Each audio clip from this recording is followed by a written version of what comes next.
Ary mivavaha mandrakariva ao amin'ny fanahy amin'ny fivavahana rehetra sy ny fangatahana, ka miambena amin'izany amin'ny faharetana sy ny fangatahana rehetra ho an'ny olona masina rehetra. Efesana 4:1-12. Miainga ao tokantrano zany ny fiainam-bavaka, miainga ao tokantrano, fa tsy hoe voatery any am-piangonana ihany, fa miainga ao tokantrano mihitsy zany hoe fiainam-bavaka izany. Raha misy fotoana izay tokony trano fivavahana ny tokantrano tsirairay dia zao ankehitriny zao mihitsy no tokony iainana an'izany.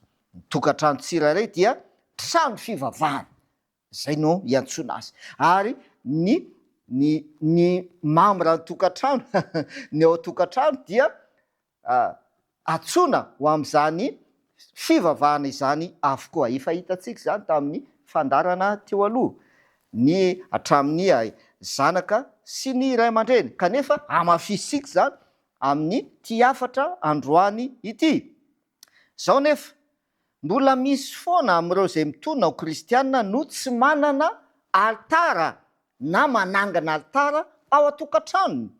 Kanefa ny toe-javatra izay atrehantsika ankehitriny ny ravana malala manoloana ny zava-misy amin'izao tontolo izao dia mampatahotra, ary tena mila fivavahana mihitsy koa tena antsony itsika anangana altara ao an-tokantranontsika amin'ny alalan'ny fivavahana izany. Anisan'ny tetika mahomby izay ampiasain'ny satana mantsy dia ny hoe tsy ilaina loatra ny vavaka.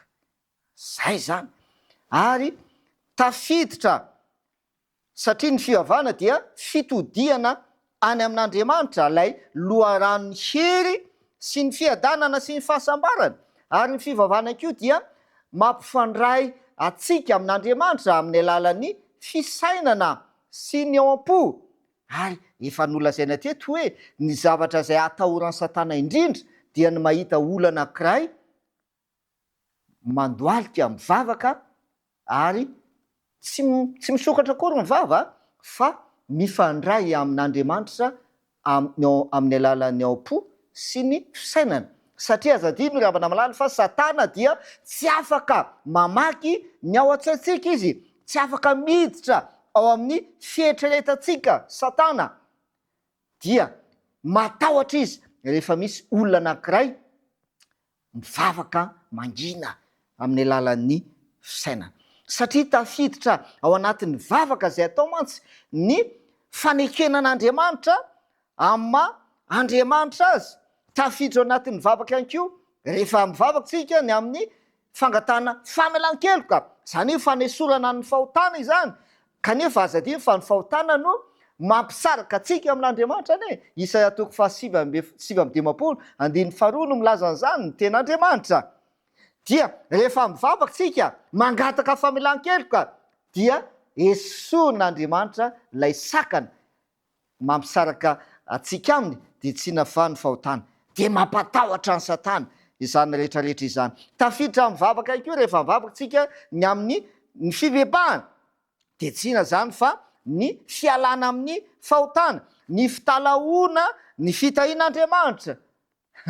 Ry havana malala, izany no mahatonga le lohatentsika hoe vavaka ao tokantrano.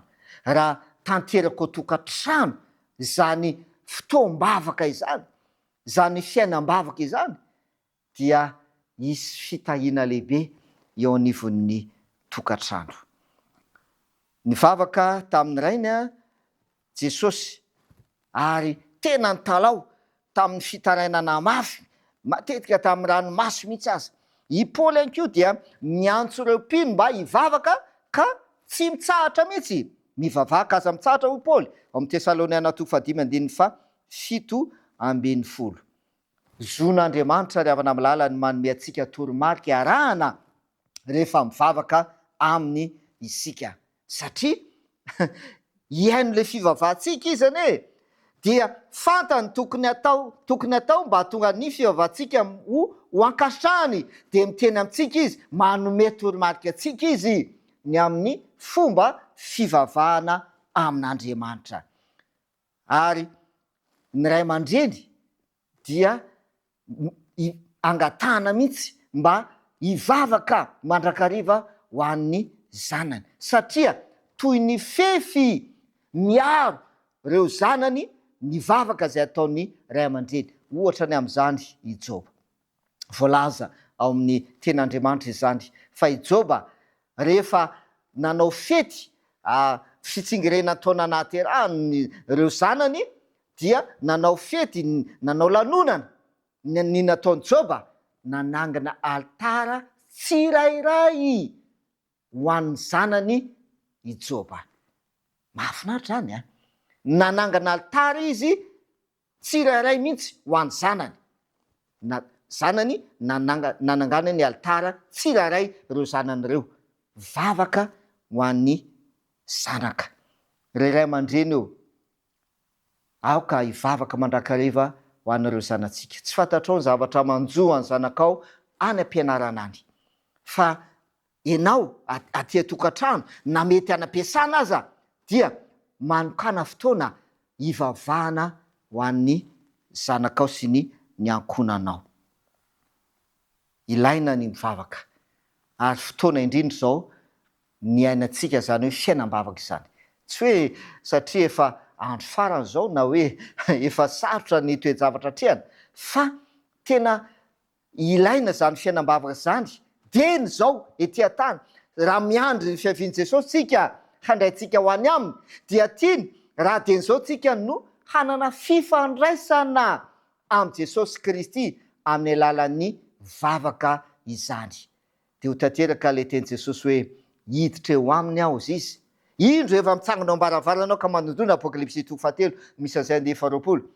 Mitsangana ao am-baravaranao ka manodona, raha misy mihaino feoko ka mamoy varavarana, dia hiditra ho aminy aho Jesosy ka hiara-misakafo aminy ary izy amiko. Lasa miara-miaina amin'i Jesosy ianao, zay le hoe miara-misakafo, miara-mivelona amin'i Jesosy ianao. Ary tiany Jesosy raha hiainana dia zao zany. Maninona moa raha androany mihitsy dia efa iainantsika zany andeha hiara-miaina amin'i Jesosy, hiara-mivelona amin'i Jesosy amin'ny alalan'ny fivavahana, indrindra ny ankonantsika ihany koa. Andeha hivavaka isika.